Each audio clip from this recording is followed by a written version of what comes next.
Hi, Dr. Halimah and Mrs. Kwan. Thank you for agreeing to do this. Okay, Dr. Halimah, I would like to start with you first. When and how was this project or the book was conceptualized? Right, the book is titled Roots Living Heritage, and we thought of doing this series of stories about ordinary Malaysians, not the well-known top leaders or politicians, but ordinary Malaysians leading ordinary lives who have contributed to the country's development. So it was conceptualized about 2 years ago, right? And we got together a group of people whom we know have relatives and friends with a historical past. So, it was conceptualized as a project, all right, that was to take about 2.5 years, 2 to 2.5 years, because there was the stage of writing, the stage of correcting, the stage of editing, the stage of collecting photographs and images, to enhance the illustrations, the illustrative side of the book. So, it went very well. We convened about, 17 writers, and we've come up with 18 chapters of the book. How did you handpick the writers? Did you handpick the writers, or was that another process for the writers? Well, of course it had to come from me as the convener. I was the coordinator, so I had to be busy selecting people whom I know write well. That's the first criterion, right? They must be able to write, either known writers, scholars, academicians, and people who have an interest in history. So I went about, selecting from my contact list, and I came up with this rather nice selection of people from mixed backgrounds, not only racially, ethnically, but also professionally. Some were academicians, some were lay people, some were just writers with a story to tell. That's how it came about. Okay. What are some of the challenges that you faced you mentioned that there are different phases of the book writing process. So what are some of the challenges that you faced? Right. I had to have a structure. I had to have a brief or guidelines, which I prepared for the group. So as soon as we convened and they confirmed their participation, I set up a chat group, and there was the place that all the communication, took place in that chat group. So the guidelines were posted there, so people knew what they had to, what they had to follow, the SOPs and the deadlines and so on. So of course the first thing was the number of words, so they had to write a chapter of about 4,000 words, all right, on a personality that they wanted to feature, all right. So it had to have a historical background, because this is a book about historical narratives, right? So those were some of the criteria, and then deadlines, when to submit the first draft. You see, so they submitted the first draft about 6 months later, and then of course went into the correction, the rewriting, and so on. So that took about close to 1.5 years. The stages, the different stages of writing, rewriting, collecting photographs, and some of the photographs were not really usable because they were old photos, so they had to be enhanced. And in the end, out of the whole collection of many photographs, people, of course, were happy to submit more photographs, but we had to select only 7 for each chapter. So there was the process of selection, correction, editing, rewriting. So that took 1.5 years. Great job. Yeah, tedious job, of writing and rewriting. And that went through emails. WhatsApp was too small for big files, so we went through emails and on a Word doc and all that. So because many of us were already familiar with writing and publishing, so it wasn't too hard. It wasn't too hard. I think the problem was personalities. Some of the personalities in the group were not as cooperative as others. So I think people problem was one of the problems. The challenges. Yeah. And then, of course, as coordinator and general editor, I had to take on a lot of the editing. So some of the writers were not, they did not write the best, discourse. So I had to help a bit here and there. It wasn't a problem because it's something that I do quite regularly. When the book went out to public, how was it? What was the reaction of the public? How was it celebrated, or how was it accepted by the public? First of all, I think there had to be a commitment by the 17 writers to actually support their own work, right? Now, some of them were publishing for the first time, so it was an honor to have your work published. So, they were persuaded and cajoled by me to get copies of the book.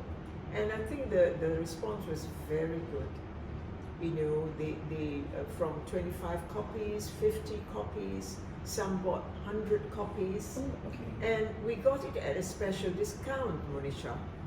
We had it at a writer's discount, which was very good.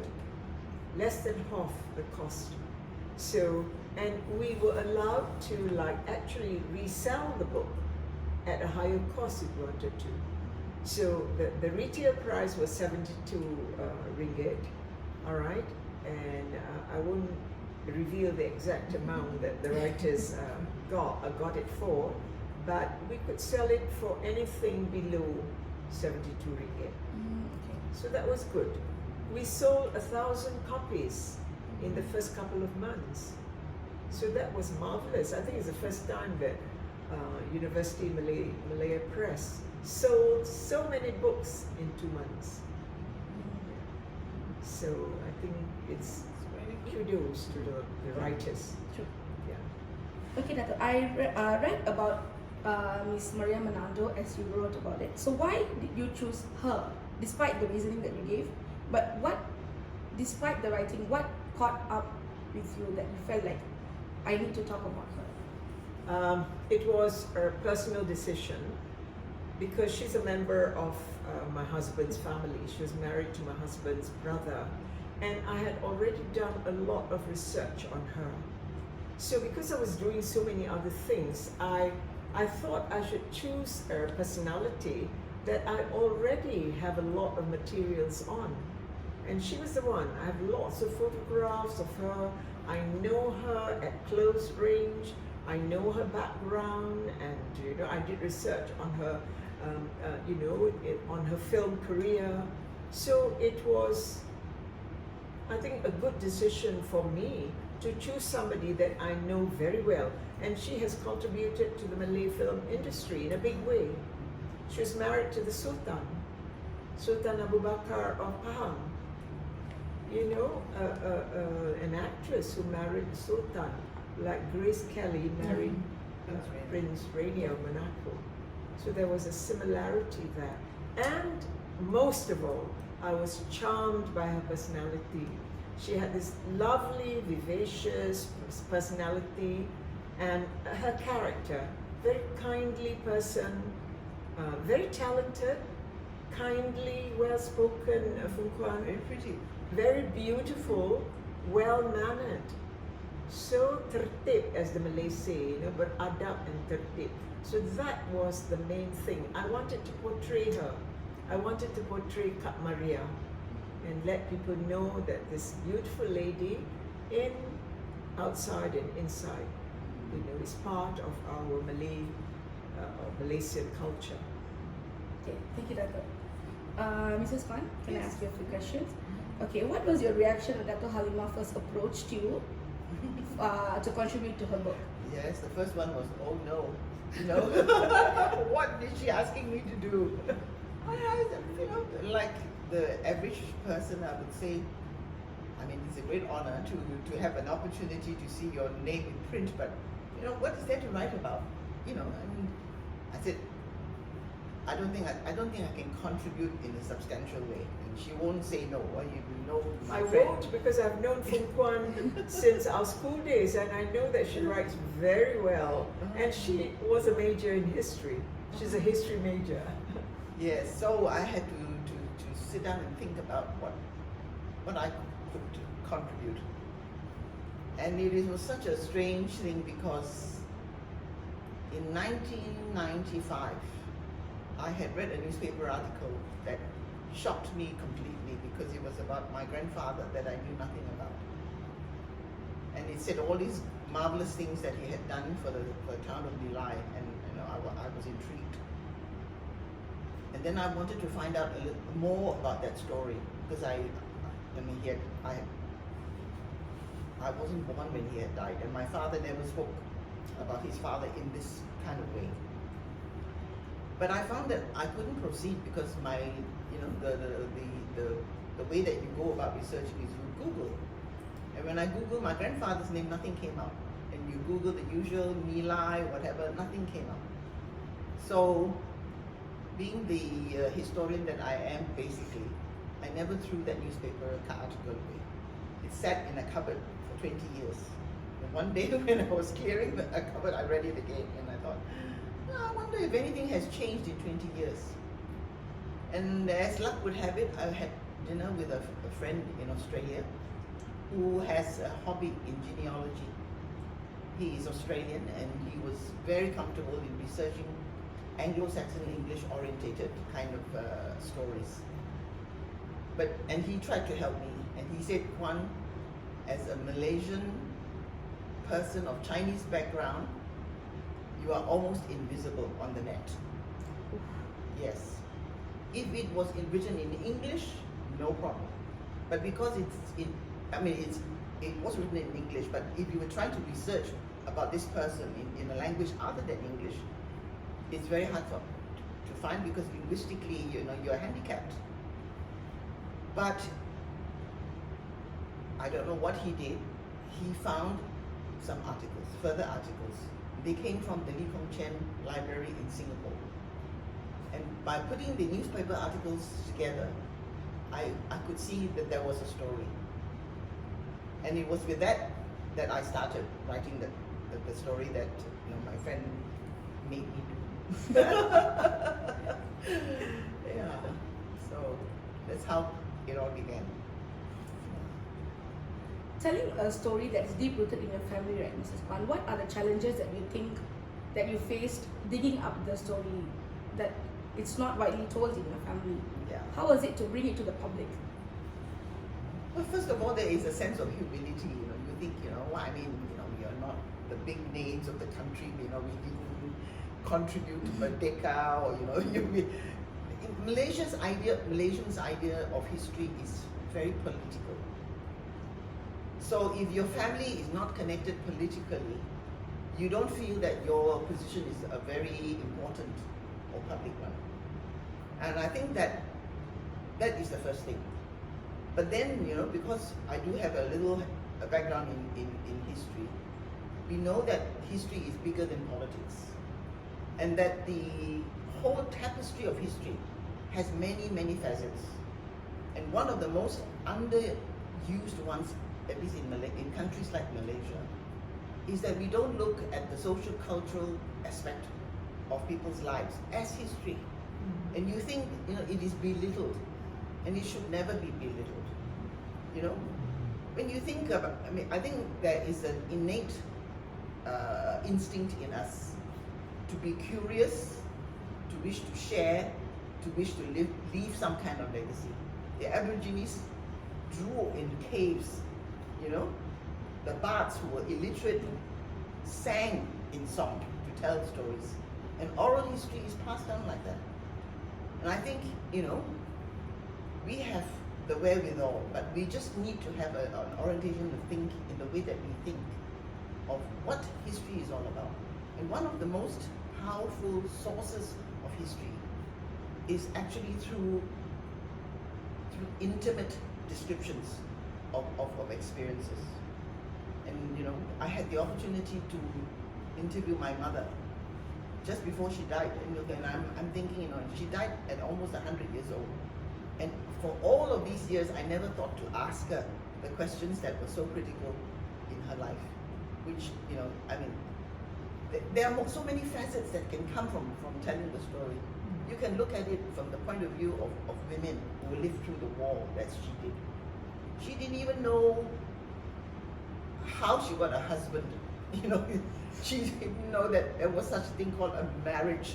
And, they were just assumptions that we have. And culturally, that it's different from race to race and different cultural groups. So it's a matter of how you want to look at it and how you wish to gather it. But there are all kinds of ways in which stories like this can be told and should be told. I think what I have learned is that I would like to encourage people to do what I had the opportunity to do, which is to tell their stories. And everybody is a storyteller. Yeah. Thank you, Ms. Kwan. So being from the generation of a pioneer to a state that is well known now, how do you feel going back to the state? Do you go back to Nilai? I have been back to Nilai, and I tell you, I cannot recognize Nilai except that the three houses They're still still stand. there. And the talkies building. Cinema. Yeah, the cinema. Where the cinema was. Yes. I have been in that cinema and I've watched movies there when I was a little kid. Yeah, but the little river that was behind and all the rubber trees, they're all gone, and they're all, houses there. The rivers, Yeah. when we were children, Yeah. the rivers are now drains, We, with our children's eyes, we thought they were huge, but they're actually little streams, Yeah. or drains. It was fun. Yeah, Yeah. it was fun. It's a long bygone era that that I have in my mind, and the Nilai that it's today. How do you think your story will impact the readers, the listeners? Both of you, how do you think the stories of your family that you brought up will impact your next generation, the listeners, the readers? Well, as Foong Kwan just said, it is for families and children and grandchildren to look into their family, heritage, and to recognize the roles that their parents and grandparents played, and to give them a place in the country's development. So, as Foong Kwan just said, we'd like to urge people to do more, to write their family narratives, from different angles, social, cultural, purely historical. It can be political if you come from a political family, right? And I've done, memoirs of my father, who was a politician, but he was also a doctor before that. So you can trace his profession as a doctor, and then how he went into politics and later became a writer in old age. So those are all important things that people do in their lives. So it's not just politics that develops the country, it's the lives of ordinary people. Like the second chapter of the book tells about this wonderful lady who came from India, a migrant, and she built up to Lok Anson, built the railway and the English schools there. So a little unknown person, who contributed so much to Perak's development. Nobody knew her, but now they know about her. So this is how we want to impact the readership out there. If you find these stories interesting, can you imagine what other stories can unfold from your repertoire of family stories, narratives, and so on. Even the skeletons in the cupboard can come tumbling down. Absolutely. Yeah. Mrs. Kani? Yeah, but what I'm saying to everybody out there is, you have every opportunity to tell your story. You have no reason to feel inadequate or lacking any kind of tools. You can write, you can draw, you can find a picture, a newspaper article, a piece of rock. There is a story, and there is the opportunity to record this now. You have, this video recording. Yeah, you can perpetuate this. You don't have to be a skilled writer to do it. But then there is just a need to start thinking about the stories that you can write. And I really think, having been on the editorial board of the circular at RSGC, we should start here. The reason why I think some people do not do these kind of stories is, what do you do with them? It's like me when I discovered the story of my grandfather. What do I do with the story? Who's going to be bothered to read this? There is a column in the Star that is very good, I think, and you can write to a newspaper like that. But RSGC can be a repository of stories. It can be a project of RSGC to say, in fact, members, send your stories to the circular. And then the circular will live beyond being telling people about what happens on the golf course. It talks about the members of this club. So there is at least a point in which these stories can be collected. And if occasionally these stories can be published, and you can compile a book on it, and I think that would be a worthwhile project for this club. In fact, that's the bigger picture. I think they're thinking seriously of having a series, like an encyclopedia, people's encyclopedia, where they tell their family stories. All right, and so it should not be too long. 4,000 words is long, so maybe for the circular you can cut it down to 2,000 words. All right, choose like an event in your family life that stands out, and a character, a personality in your big family that stands out in outstanding ways, as writers, as artists, as doctors, lawyers, and then 2 of the stories are about their own fathers who were doctors and so on. So why not? Why not? I think people would read, these tales or narratives, shorter stories. It doesn't have to be a full-blown biography. In fact, biographies can be very boring, because you go too much into details. Okay, Dato', how do you think Miss Maria impacted your life in particular? I thought I had already said so, but never mind. She's still alive, at 92, and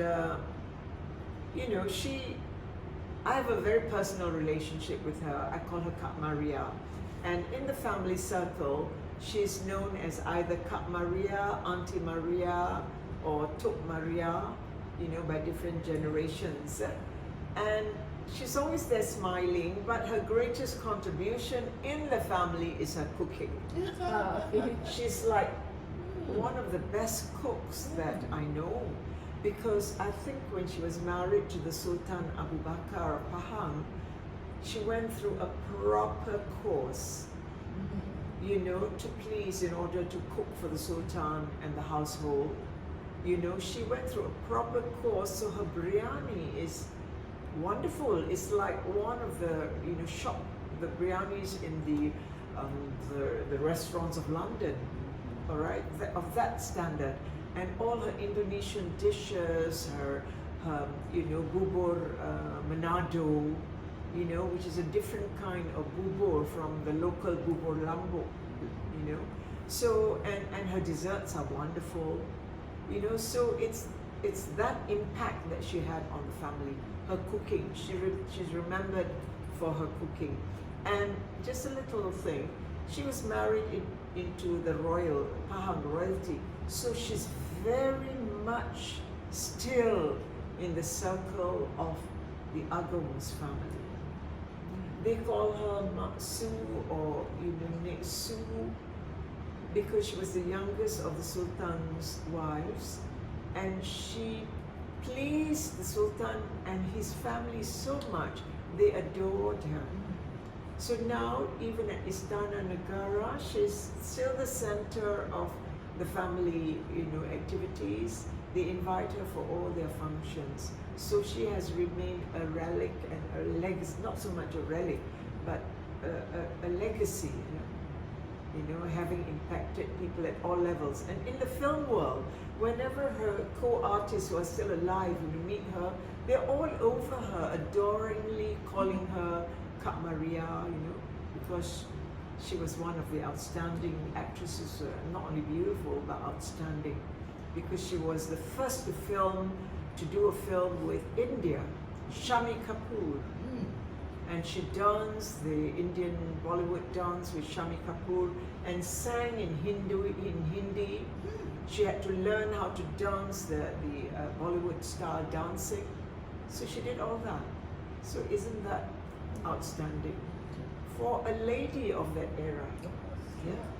When all other women were like being confined to the homes, she left her home in Manado at 14, I think, to participate in this Ratu Kabaya. And then she was discovered by the film producer. So that is certainly women's liberation. Yeah? And you know, Foong Kwan, she has the most modern mind, you know. Although she came from that era, her thinking is modern. She's always giggling and laughing, you know, and enjoying the young, you know, company that she has, her children and grandchildren, nephews and nieces. That's what's so wonderful about Kak Maria. Okay, Mrs. Kwan, how does your grandfather bring an impact to your family and to yourself actually? Well, I don't think there is a great deal of impact as such, because he died so long ago. We did not know what to look for. I think what is comforting to know is that some significant contribution was made by a member of our family.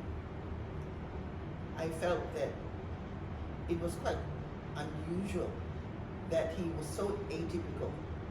Most immigrants from China are economic migrants out of necessity. He sounded very well-to-do. He could hire workers to help clear the land. He was very liberal in his thinking. He supported the arts, you know, I mean, it's quite unusual. He was not prejudiced racially, unlike, you know, your typical description of a new migrant from China, you know, who probably spoke nothing but Chinese, because he chose his Indian friend to speak on his behalf at this official opening.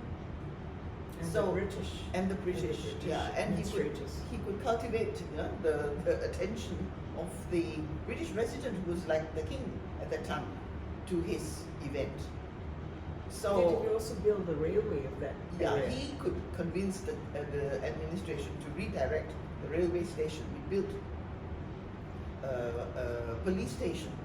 So he's a very unusual person. My frustration really is that because I come from an English-speaking background, I suspect that any other research that would need to be done would have to be done in language other than English. It probably would be in some kind of Chinese mail.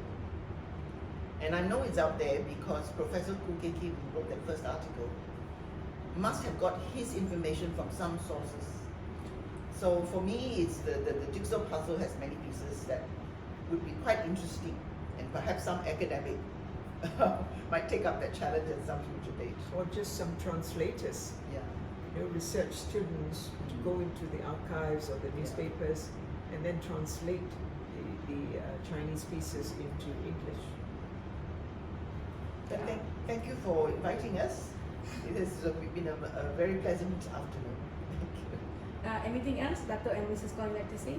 No, I'd just like to say thank you to the circular, to RSGC for giving us this opportunity to talk about our book, to have it reviewed in the circular. That's an honor indeed. And we hope that many more readers will read the review and buy the book. Okay, thank you. Yeah.